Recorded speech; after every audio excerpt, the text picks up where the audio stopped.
My father made the choice, and he was an Imam himself and still is. He made the choice to come to Australia because it was a non-Muslim country.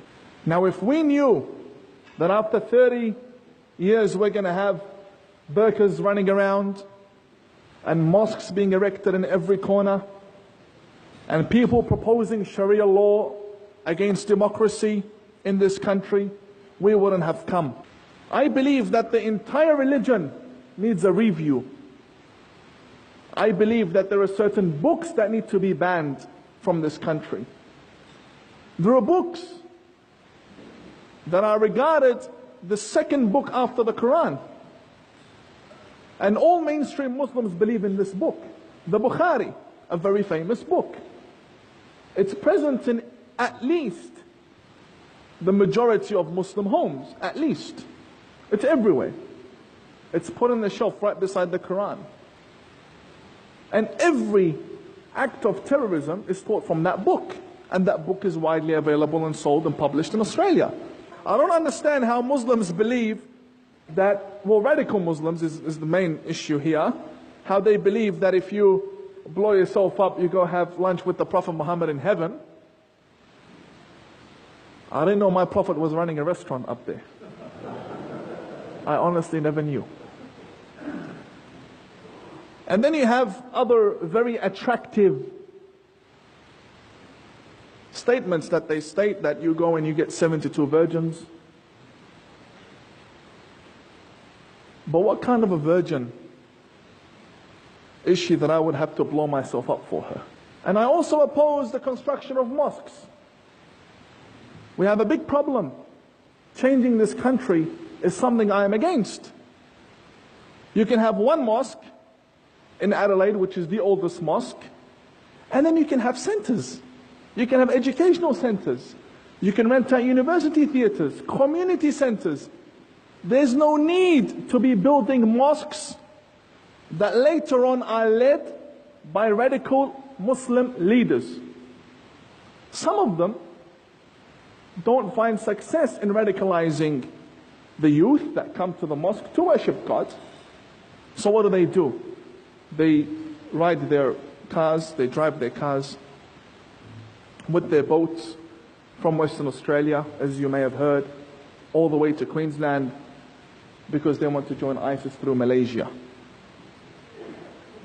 And I've always called on to ASIO to check the bank accounts of Muslim imams and who's funding them. And do these people that fund them, do they have expectations from them to brainwash these children?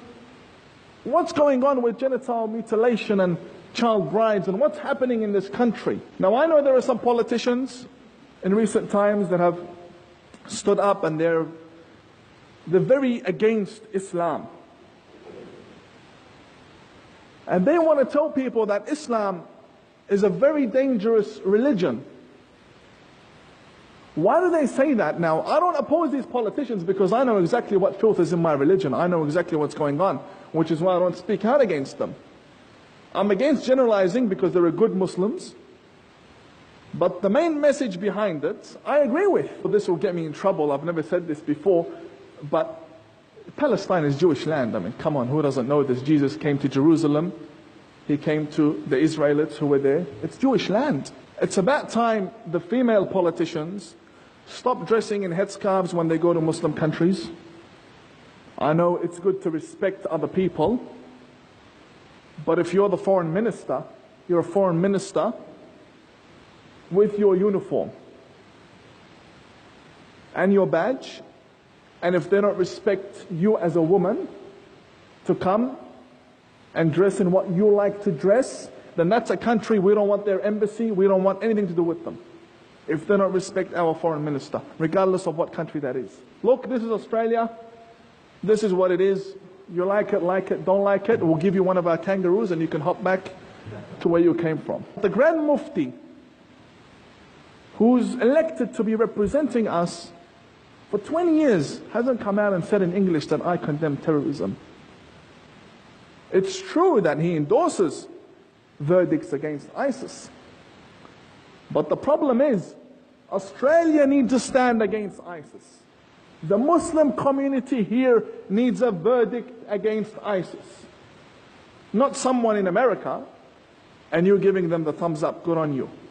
No, we need to take a stand against ISIS because we are worthy of that. We deserve a Muslim community that takes a stand against terrorism, because that's the fine line between hypocrisy and not. If you're not a hypocrite, then speak out. How do you reform a current ideology? Number one, government needs to realize that the books that are being taught in Muslim schools and that are in the shelves of mosques need to be taken out, opened up, see the publisher, and posted back to where they came from. Simple as that. We don't need to burn anything. We don't need to create tension. Just gather the books, and thank you very much. That's number one. Secondly, secret services need to monitor the movements of every religious leader. The lectures, if they're in Arabic, what are they saying? The examples they use. Do they have private lessons? Money in the bank accounts? How many wives do they have? This is very important. Many people don't realize this. Muslims have more than one wife in this country.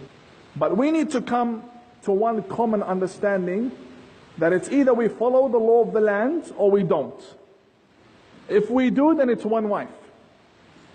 If we don't, then go back to where you came from and have as many wives as you like. In Australia, where there's freedom of speech and where there's democracy, many Muslims do not find it safe to speak out against extremism in their country. At all. And when I say they're afraid, they're not afraid of isolation, they're afraid of death. And I've been very close to that. And God saved me many times.